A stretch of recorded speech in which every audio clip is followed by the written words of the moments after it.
Hello there, and welcome to episode 4 of the MS Refresh show for the week of December 21st, 2020. My name is Matt Wade. I'm coming to you from the cold, snowy, frigid east coast of the U.S. And I'm Sean Bugler. I'm coming from the equally cold, frigid, 72-degree Bay Area on the West Coast. No, I'm kidding. It's 50. I was going to say, there's no possible way. This week we had our first major snowstorm on the East Coast, at least in the Northeast. We had about 30 inches of snow come down, which I think is about 3/4 of a meter or so. And it really, it was all probably for Christmas. Just so nice for there to be something, slightly positive in the world after this year. And of course, it's all coming down to the fact that I started growing this beard back in the summer. I keep telling people it's for the book. Once I submit the manuscript, I'm going to shave this thing off. But it's really for my doppelganger. I just wanted to go cosplay as Yukon Cornelius from the Rudolph the Red-Nosed Reindeer series and find my abominable snowman and, do what I got to do. But so this is our last structured episode of the year before the Christmas holiday at least kicks off. Next week we will be also putting out a sort of year in review session where we'll talk about some of the big things that popped out this year, maybe a little bit of what we're looking at for next year. But without further ado, Sean, let's just kick it straight off into the news. This is the news. Tenants in targeted release are beginning to see an export to CSV option in the Microsoft Lists toolbar. This is different than the traditional export to Excel that we're all used to seeing. Now, as far as we can tell, there's been no public indication that Microsoft is working on anything like this. And the button's not working. However, early reports indicate that this functionality appears specific to macOS devices. This might indicate impending support for list exports on macOS devices. Now, for those of you who have Macs, this is something that hasn't historically been possible. Hopefully, there's more to come. Now, buckle up. A barrage of Excel on the web news coming your way. Annotation features like ink, highlighter, and notes are all on the way, along with the ability to update regional formatting options, things like commas and $signs, things to that effect. And touchscreen support for autofill also finally making all their ways to the web. They're all slated to start appearing in browsers this month. Now, hot on their tail, inline paste options, the little box that appears when you paste in Excel. Well, that looks to be coming as soon as next month. Now, on the desktop side of things, don't worry, you're not left out. You'll soon be able to import data from dynamic arrays. This is a really big feature for those of you that are working with these new shiny dynamic arrays that Excel supports now. That's coming in February. And, not to leave mobile out in the cold, the iPadOS Excel app looks to be the latest recipient of a Fluent design-inspired overhaul. That's coming in January. And the iPhone version of the app is picking up 3D model support, in February. Now, this one's big. Big news for Microsoft 365 admins everywhere. The next version of the Microsoft 365 admin app, projected for release in February, will include license management for the very first time. Now, as part of this update, admins will be able to view all available products and licenses within an organization. This includes details like the number of available licenses and expiration dates. Microsoft themselves says admins will be able to assign or release licenses, view and download detailed invoices, even buy more licenses when you need it, all from the comfort of wherever you happen to be when the need arises. Coming to Microsoft Teams, soon you'll be able to create a channel-specific calendar for members to view events. Now, if this has been something you've tried to do in the past, you're no stranger to the litany of blog posts that exist about exactly this kind of functionality, so it's coming soon. The feature is listed as scheduled for January for commercial tenants, and GCC, GCC High, and DoD are all slated to get this functionality in February, right around the corner. This is one of many Teams features steadily making their way towards release early next year, and we'll be reporting on all of that as we get closer to that time. Rolling out now through January, the SharePoint tab experience is getting a marked improvement in how members can add SharePoint-specific content to Teams tabs. Soon, You'll be able to pin any page, news, list, or document library as a separate tab, which you can already do, all from a single point of entry. This is the big change. It's a welcome step away from the previous tendency Microsoft had towards each content type getting its own tile in the new tab process. This one's near and dear to me. The impending holidays inevitably mean some emails you meant to reply to simply fall through the crack. Whether you're taking time off or you're simply burnt out from what has candidly been one hell of a year. Enter from stage left, message reminders. Microsoft is toying around with the idea of rearranging your inbox with the aim of helping you remember to reply to messages by bringing them back to the top of your inbox. Now, details are light right now, so it's unclear whether this is going to be a user-managed action like pinning an email or something more automated. But with rollout scheduled for next month, we may not have to wait long to find out. Microsoft's Edge browser is receiving another overhaul to the new tab Office 365 experience next month, bringing the design closer in line with the Office.com home look and feel. To start, they'll be including 4 new information cards: weather, recommended documents, today's events, and recommended sites. This change comes not long after Microsoft started incorporating news topics into the Office 365 new tab UI, which screams productivity and is definitely not about ads. Lastly, the quick links web part in SharePoint is about to get even more useful with audience targeting. This feature will allow you to target individual items in the quick links web part to specific audiences. I don't know about you, but this is something that I, as a site designer, desperately wanted. With rollout beginning in January, quick parts join an increasing number of Microsoft features with audience targeting capabilities, including navigation links, site pages, the news web part, and the highlighted content web part. Hopefully more to come as this rolls out. That was the news. Excellent. Thank you, Sean. Actually, this is there was more stuff this week than I would have expected, considering typically Redmond sort of shuts down midway through December through the new year. So kind of curious what ones or what topics that you saw kind of stuck out to you that you think are most notable in your life, or you think in the lives of other people that'll be jumping around in Microsoft 365 in 2021. The thing that caught my attention that I want to start with was the Office 365 admin app. I'm sorry, the Microsoft 365 admin app rolling out the licensing functionality. So you can actually manage licensing in the mobile app. Now, I don't know about you as you're stepping back into the admin space, but for me, that's something I've been pining for. Like, I've really, really wanted the ability to manage those licenses on my phone. It's super convenient. I don't want to have to go open up a new tab and open up the whole admin portal just to do something as simple as literally flip a switch, check a box, Yeah. So I'm really excited about that. What do you think? Yeah, licensing changes on the web are, for those of you who have never seen the admin portal for Office or Microsoft 365, which I know is actually a lot of people that check out my blog or my YouTube channel, it's actually really easy. You just have to go through a bunch of, the admin portal actually takes a long time to load. I know that sounds like a first world problem, and it very much is, but it's just kind of annoying. And then you have to open up the users, the pane, the license, check the license, make sure that the license is right, apply, and all that kind of stuff. The admin app is really good. One of the better mobile apps, I think, that Microsoft has put out, and it's used by, probably one of the smallest populations that they would have, because there's not that many admins out there. And that's exactly it. I mean, I think that functionality is so much less for the road warrior. I think that we're, you and I uniquely are jaded by this idea that the power players of an admin role are the people that we see speaking at conferences and the people that we see at community events. But the reality is the average Office 365 admin isn't necessarily jet setting across the country, sitting on a plane saying, I've got to, provision 40 people for, their E5 licenses right now. And they whip out their Microsoft folding phone.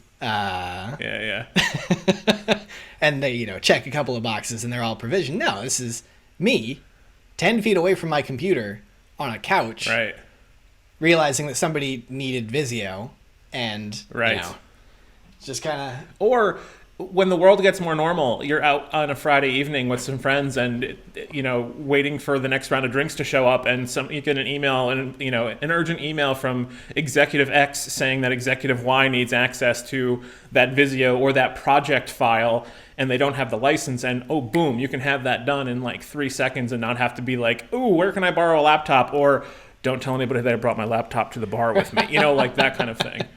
Right, you're doing Don't lie, you have. Oh, of course. That's beer in hand, and you're doing your thing. And you're like, you're doing the yeah, as somebody tells a story. Exactly. So one of the ones that stood out for me was the, so the shared calendar in Teams. Yeah. So that's going to be a biggie. And that is effectively... I will say, being in the new job, it's been going great, but I haven't had a whole lot of time to keep up on this stuff myself. So you're actually my source this week. That's a mistake. Is that the group calendar is now available as a tab? Because it was definitely an Outlook calendar. It wasn't like, go use a SharePoint calendar, which I'd always tell people, and they'll go, wah, wah, So the roadmap was unclear, because I wondered that same thing as well. My interpretation of it is that it's going to be group calendars, similar to what we're able to do currently on a SharePoint site, where you're able to display any group calendar on a SharePoint team site. So I would expect that that's probably closer to the functionality that we'll see, as opposed to the, let's call it the more traditional shared mailbox calendar of enterprises past. Yep. Because I know that's always been the thing, is I can always offer a SharePoint calendar, and you can always overlay that SharePoint calendar on top of your Outlook desktop experience. But that's like showing my age here, transparency, overhead projector transparency, and placing it on top of a physical planner or something like that. And people go, no, that's not what I want, though. I want something that actually takes up my, availability. I will say, because you're talking about like the old school SharePoint calendars, and I know that they did recently roll out calendar views for SharePoint lists, but I don't get the impression that, and I haven't explored this often, so if I'm wrong, please tell me in the comments. I didn't see anything that would let me mimic that functionality of bringing a SharePoint list into an Outlook calendar in the way that I used to be able to do, with the SharePoint 2013 list calendar, Yeah, I don't think that button exists. Actually, I don't think so either. I have to go take a look now, but I don't think that that's the case. The modern experience gets rid of that. Yeah, I think you're right. That's interesting. All right, so that's one that stood out to me. You got another one that was interesting to you? I mean, so I think interesting in the sense that it's telegraphing a little bit about where Microsoft's priorities became about was the single point of entry for SharePoint tabs. SharePoint tab items in Microsoft Teams. Because today, if I want to add a SharePoint document library in a Teams tab, that's its own tile. If I want to add a SharePoint page, that's a separate tile in the new tab experience. Same with lists. And so it was just this diaspora of different options in order to do what for an end user is ostensibly the same thing, which is I want to add SharePoint content to a Teams tab. So we're seeing here that Microsoft is working on consolidating all of that into a unified SharePoint Teams tab, new tab experience. And so that's the other one that stuck out to me. Stood out to me. I think that experience right now, I'm not going to call it a mess, but it's just not intuitive. And I know the reason was because they needed to give us the things when they came out. So it was literally here's the new libraries, go make another library if you want to. Here are the pages, go add a page if you want to. But I like the fact now that we're going to bring that all together. I kind of doubt that they're going to bring in lists into that. Did you see evidence of that? So because lists is now its own brand. The roadmap definitely called out lists specifically. Interesting. So I didn't see it in my tenant. I'm in a targeted tenant. I'm seeing what I believe to be the final version of it right now. I didn't test lists specifically, but the roadmap did call out lists. So I'll be interested to see if that was just somebody, vomiting SharePoint terminology as they wrote which is not unheard of. Yeah. Well, and that's a good example of where the word list, whether you put the word Microsoft or SharePoint in front of it, kind of matters, right? Like that's and whether it's capitalized now, apparently. All right, so that brings us to community content of the week. Upcoming is event-wise. Still, we're a little bit light. Actually, for the rest of this month, there's nothing left. But even early in 2021, I only have a few things in January, one in February. So we got M365 Friday, California on January 22nd. They just got a website on the spsevents.org site. So if you want to go sign up or get more information. January 28th, Collab Days Birmingham. February 27th, the Scottish Summit. We talked about those last week. Kind of new for this week, though, is Microsoft Ignite, March 2nd. We're going to call that probably like part 2, or, like the 2020 Microsoft Ignite, part 2, I guess. I think this is supposed to replace the whole concept of the Ignite the Tour, where there would be announcements that would happen in various cities, because I think in 2020, there were supposed to be like 20 plus Microsoft Ignite the Tour conference locations where they would go city to city and basically do a light version of Ignite, and it would be free even, which Ignite is not free normally. Like the actual in-person event is one of the most expensive conferences I've ever been to. And then in May, the first event that I have on the list that's actually in person is SharePoint Fest Dallas. So SharePoint Fest is one of the bigger events in the US, at least. That's kind of a continuous couple times a year. They bring together people in the M365 community. So they're definitely hedging on vaccine and people traveling. But Dallas on May 24th is what they're looking at.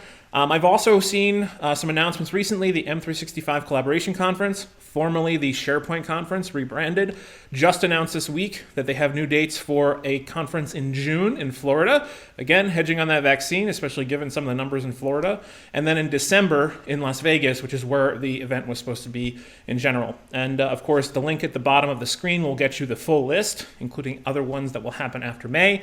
And if you see other events that I missed that are above the level of like a user group, so like I'm looking for one-off type of things, SharePoint Saturday and up, or M365 Saturday or Friday kind of things and up, definitely leave them in the comments or reach out to me on Twitter, and I'll definitely make them available on that spreadsheet.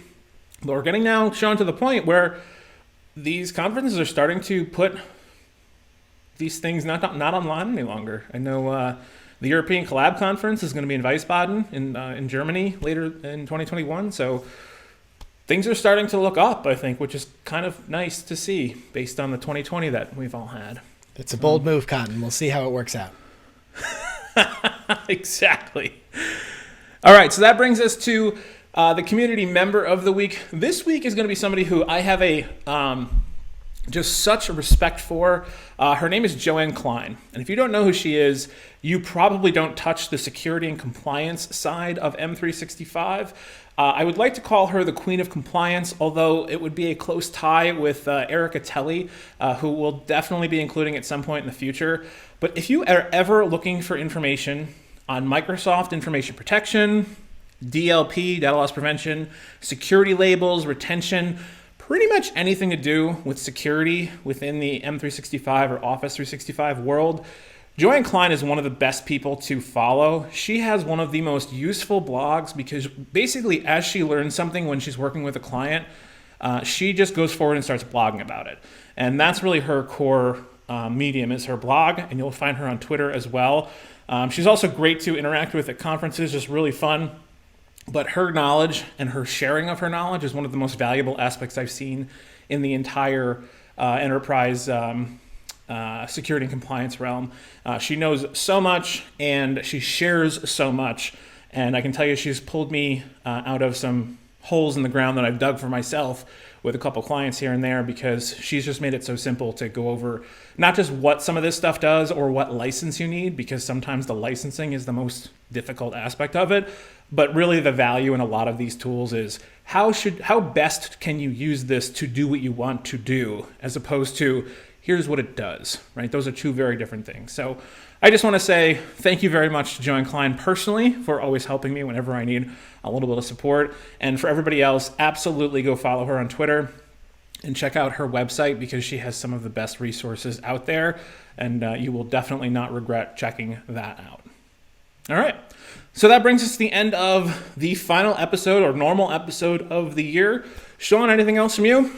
No, I just want to, sorry, I get so emotional. I just wanted to pile on with your effusive praise for Joanne, because I think that she's such a bright spot. In the old times when we would go to the conferences in person. Really, really wonderful person to be around. So yeah. But no, that's everything for me, Matt. I appreciate you pulling everything together for the community stuff. And for those of you watching at home, I hope you're at home.